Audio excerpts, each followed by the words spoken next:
I deserve a break. Send $8,000 for my cruise. My sister texted after I bought her a car, paid her rent, and covered her tuition. I was about to send it, until I got an anonymous letter with her laughing. He can't even say no. Then I texted her back one word, no, and froze everything. Within hours, the group chat exploded. My sister called 27 times. I did not reply, because this morning, I got a second letter, and this one had a name. My name is Noah. I'm 33. I'm the older brother who fixes the Wi-Fi, labels the storage bins, and leaves last because I'm the one folding chairs. In the family group chat, I'm saved as Noah Logistics.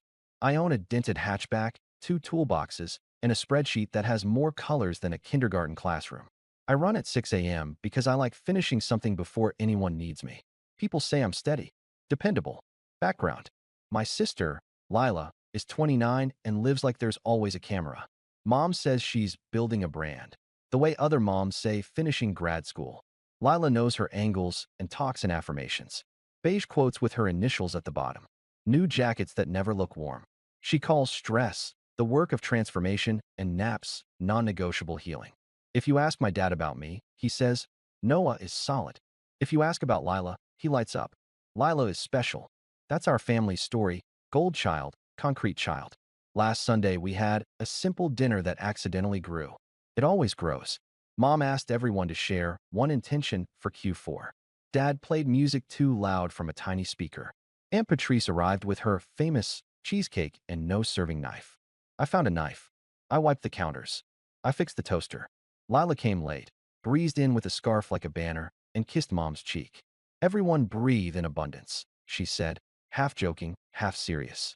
She handed me her empty water bottle and said, Can you fill this with filtered? Tap makes me puffy. We ate. They discussed Lila's projects the way people discuss weather, big, important, out of our control. Collaborations. Retreats. A leadership cruise, someone mentioned, and everyone hummed. When I said my supervisor offered me more hours, Dad said, Proud of you. Then asked if I'd look at the printer upstairs because it does that thing. Aunt Patrice clinked her fork. Here's to Lila, she said, our star. People cheered. I cut the cake. Lila angled the plate toward a lamp and said, Can we move this? Shadows. Every movie needs a grip, Aunt Patrice told me. You're our grip. It wasn't cruel. It was just labeling. After, I carried the dead printer to the kitchen table, popped the back, and pulled a paper jam the size of a deck of cards. Lila leaned on the doorframe, scrolling. You always know how to fix things, she said. Occupational hazard, I said, hands black with toner. I drove home under streetlights that flicker when the city forgets them. My building sits over a laundromat that thumps like a tired heart. When I pushed my door, an envelope slid forward from the gap, plain white, no stamp, my name on a label, Noah. Inside, one line, centered. No greeting, no sign-off. He can't even say no. I stood in my kitchen with my jacket still on and read it 3 times. The paper felt heavier than paper. I checked the hallway. Empty. I checked the stairwell. Silent. I put the envelope on my counter next to the budget binder. I told myself it was a prank. A weird neighbor. I washed a mug I'd already washed. At 11:42 p.m., the family chat pinged. Lila posted a beige square. Let it be easy. Mom replied with stars. Dad sent a thumbs up. I locked my phone and turned it face down. I slept badly, with the sentence under my eyelids like a watermark. At 6:12 a.m., I ran my loop and counted cracks in the sidewalk. When I came back, there was another envelope under my door. Same label, same weight. I picked it up. I didn't open it. Not yet. The thread didn't start with paper. It started with a car lot that smelled like old coffee and a salesman who called everything sweetheart. Lila was 24 and leaving a toxic roommate situation. Mom said the city wasn't safe late at night and Ubers add up. We should get her something reliable, she told me, like saying we should pick up eggs. We found a 2012 Civic, dark blue, 89,400 miles, air conditioner that whined when you turned it too high. I wrote a check, $10,200. I put her on my insurance, $123 per month. Just until she's steady, Mom said, hugging me like I'd donated a kidney. Lila posed with the keys and captioned it, Mobility equals freedom. She tagged me in size 6 font at the end of a string of hashtags. Tuition was next. Not a degree. Lila is post-institution. A 12-week branding cohort in a co-working space with neon signs that say hustle but soft. $4,800. This is the room where it happens, she said. I paid. I bought a ring light, $52, and Canva Pro, $119 per year. I added her to my phone plan because hers kept getting shut off for billing complications, $45 per month, then $57 when she needed more data for lives. Rent happened in drips that became a river. Just this month, turned into the landlord is predatory. I sent $600 once, $800 once, $1,200 more times than I want to remember. I made a tab in my spreadsheet. Lila, support. Dates. Amounts. Notes. Parking ticket, $73. Headshots, $240. Domain, $18. Community dinner, $85. With poetry from someone named Sparrow. Emergency dentist, $380. Totals rolled forward in a pale yellow cell, like a quiet car moving a cone. Small humiliations stacked. At the DMV, Lila handed me the clipboard because she gets hives around forms. She bought a palm tree air freshener and asked if it would compromise the vibe. The clerk asked who owned the vehicle. I said I did, because it made the conversation end faster. On the drive home, Lila talked about a podcast that changed her nervous system. The host, Marin Vale, runs something called The Ledger. Beige tote bags. Boundaries as a lifestyle. The Ledger says we teach people how to treat us, Lila told me, like she discovered gravity. She bought the tote. At Thanksgiving, Aunt Patrice clinked a glass. To Lila, she said, who is building something brave. Everyone cheered. I carved turkey. Mom whispered, we invest in the child who needs it most. When I mentioned my mortgage rate jumped, Dad patted my shoulder. You're tough, he said. I kept paying. When Lila's laptop died mid-edit, I found a refurbished one, $640. When her gym job required on-brand leggings, I covered $92. When she wanted aesthetic storage for her home office, I bought 3 boxes, $45. When she pivoted from content strategist to creative coach to digital community lead, each pivot came with a workshop, $160, a template pack, $39, and a coffee with a founder, $14. I'll pay you back when my brand stabilizes, she said. Always warm, always sincere, always later. In HQ, our family chat, my name meant logistics. Noah, can you pick up Dad's refill? Noah, can you check the HDMI? Noah, can you drive Lila at 6 a.m. for a shoot? Yes, yes, yes. Saying yes is shorter than the argument. Last month, Lila got hired part-time at a wellness collective. The collective hosts an annual leadership cruise. Photos from last year. Yoga mats on a deck, champagne in silver buckets, sunsets that look filtered. Lila's eyes turned into little suns when she talked about it. This is the expansion, she said. This is the room where the ocean meets my future. Mom FaceTimed me. Serious voice. We're so proud of Lila, she said, moving the camera so close I could see her pores. She's been selected for the leadership cruise. Lila slid into the frame, hair shiny. I deserve a break, she sang. After everything. How much? I asked because that's my role. It's not about that, Mom said. But it is. 800. I asked, stupid on purpose. 1,000. Mom said fast, like tearing off tape. It covers everything. She'll be reimbursed later through brand partnerships. This is an investment. I looked at my own reflection in the corner of the screen. The dead printer was on my table waiting for a part. The first envelope sat on the counter like an extra plate. I need to think, I said. Don't overcomplicate, Mom said. Sometimes you step into faith. I ended the call and cleaned my kitchen like I was being graded. I opened my spreadsheet and added a line. Cruise, $8,000, request. In the notes I typed, reimbursed later. I changed the cell to orange so I wouldn't look directly at it. The second envelope was still there. I opened it. Inside, 1 page, 3 lines, and a square QR code at the bottom like a ticket. You don't owe anyone your whole life to be loved. If you want proof, scan the QR. Trust that you already know. I scanned it. A video opened. Vertical. Lila and 2 friends at a kitchen island. A bowl of oranges in the foreground. Lila smiled like she was doing a skincare ad. Watch me ask him, she said. He can't even say no. They laughed. She typed. She held her screen up. The video cut. I stared at my wall until the white looked gray. In HQ, a beige square arrived. Let it be easy, Lila posted. Then she sent me the text like a subject line. I deserve a break. Send $8,000 for my cruise. I was about to send it. Then I imagined the oranges and the laugh. I put my phone down. I went to work. I reset routers. I carried a ladder up 3 flights. I changed the batteries in the exit sign. All day the text sat on my screen like a dare. Some things don't change until you pick a word and say it out loud. At 6:13 p.m., staring at my ceiling, I typed the smallest word I had. No. I hit send. No essay. No emoji. No softening. I toggled airplane mode and slid the phone under a stack of mail. At 7:02 p.m., someone knocked like a polite question. At 7:03, the knock turned into a statement. At 7:05, my buzzer rang. Noah. Mom's voice came through grainy. Pick up. I didn't. I showered and let the water run longer than usual. When I turned my phone back on, the screen flooded. HQ. Answer. Don't do this. This isn't you. Your sister deserves support.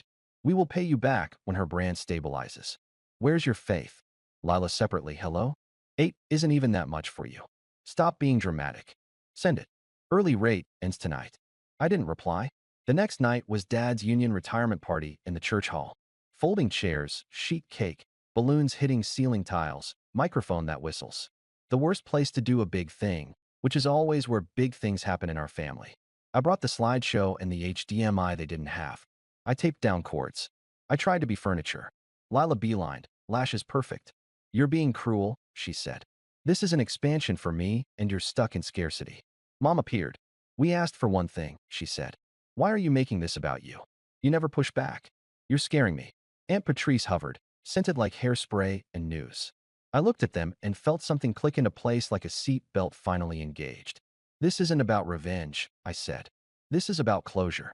Closure? Lila scoffed. You're closing what? Your heart? Congratulations, monk.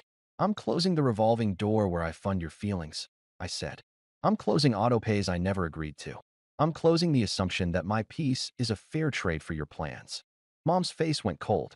Family isn't a spreadsheet, she said. Family isn't a subscription, I said. Canceling is allowed. Lila laughed once sharp. You won't do it, she said. You never do. You're addicted to being the hero. You can't even say no. The sentence from the letter stood between us like a person. Watch me, I said. I cut the cake because it was Dad's night. I hugged him. He squeezed my shoulder and whispered, let's not make your mother cry, which is code for keep swallowing. I left before the slideshow looped a second time. At home, a third envelope waited under my door. Same label. Inside, thicker paper. A name at the bottom in clean serif. Marin Vale, the ledger. The cult figure Lila quotes on tote bags. Noah, I sent the first 2 letters. Your sister praises my show online and ignores it offline. I told her to stop using you like an ATM with a pulse. She laughed. He can't say no, she said. I'm not against Lila. I'm for you. This is not revenge. This is a boundary. Marin. A second page. A screenshot of Lila's private story with a poll. Will he cave? 1. Immediately 2. After 2 guilt texts. 80+% tapped immediately. I sat very still. Somewhere in the building a pipe knocked like a small apology. Then I started closing doors. I began with what was mine to touch. I opened my banking app and froze every card Lila had ever used. The gas card, freeze. The food delivery app linked to my Visa from one time 2 summers ago, delete.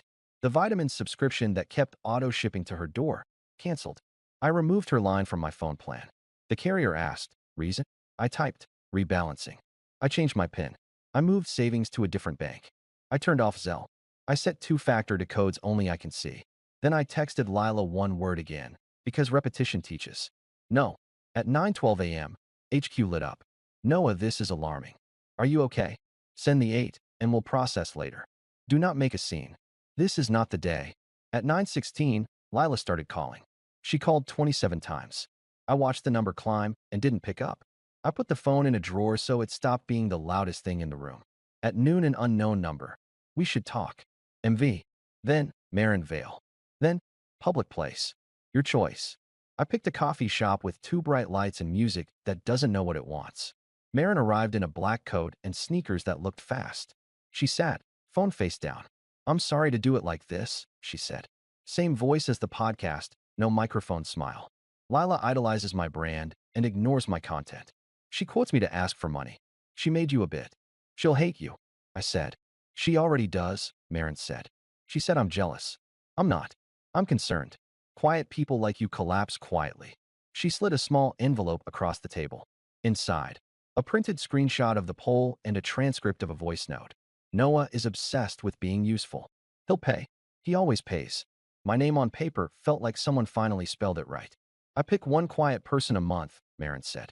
3 letters. Mirror, proof, permission. The permission isn't mine. You sign it. I signed it last night, I said. Good, she said. They escalate before they recalibrate. Expect nukes. Define nukes. She'll call you unfair, Marin said. She'll say you hate women generally and her specifically. She'll weaponize your mother's tears. She'll threaten to show up at your job, your building, your friends' places. She'll try to drag you into an essay. Don't write one. What do I say? Say this. I am no longer available to fund your choices. Then stop. I nodded like I was learning a script. My phone buzzed like a fly. Marin waited while I silenced it without reading. One more thing, she said. Don't perform this. No victory post. No subtweets. Boundaries don't require an audience. I'm not built for speeches, I said. Excellent, she said, and handed me a small tin. A candle. The label, closure. Sent notes printed in small letters. Lemon peel, plain paper, clean wood. Light this for yourself, she said. Not against anyone. Back at my building, Lila was in the foyer with her beige ledger tote. She pasted on a social smile. There you are, she said. You made your little point. Send it.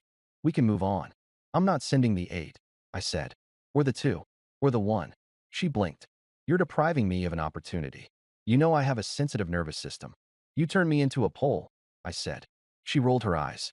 We were joking. You weren't, I said. You were counting. She stepped closer. Open your phone, she said. Right now? Send it, and we never talk about this again. I'm also taking you off my phone plan, I said.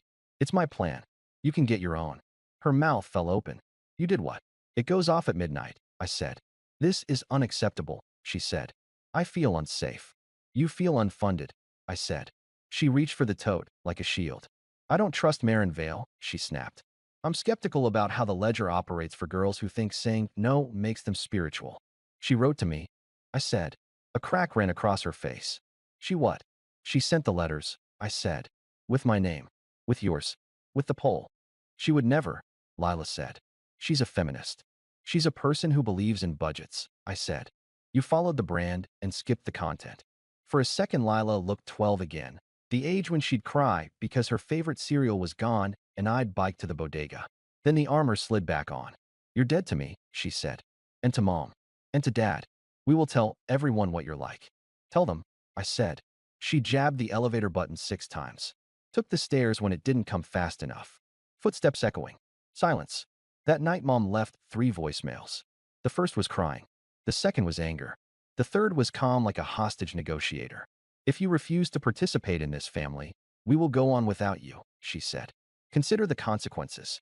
Dad sent a thumbs up to the voicemail because he doesn't understand phones. Aunt Patrice texted privately.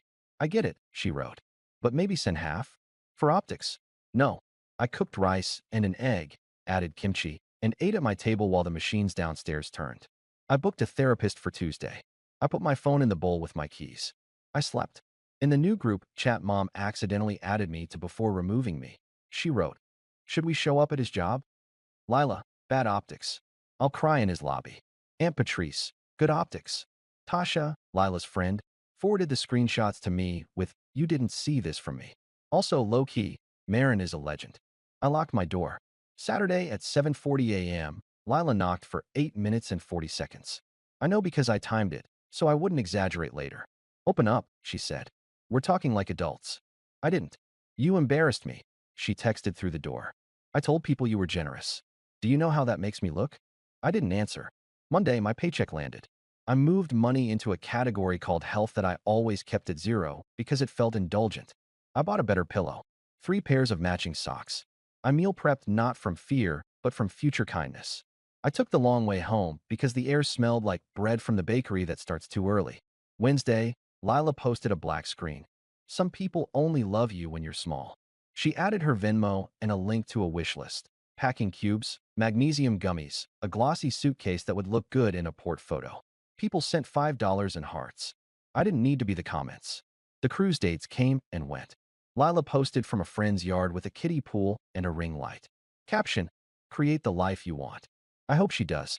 Dad texted a picture of a bird in the garage. What kind? Ren, I wrote. Cute, he replied. We are learning a new language built from small things that are not crises.